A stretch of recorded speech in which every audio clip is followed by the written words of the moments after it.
Hello friends, today we are going to start a question answer series. Each day we will solve 10 questions which will definitely be helpful for examination.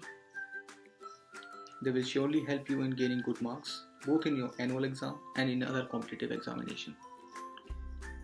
So our targeted audience is students of mechanical trades of ITI and CTI and others those who are preparing for other competitive examinations.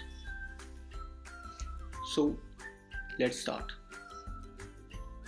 Today's topic is mechanical fastener. So here comes the first question.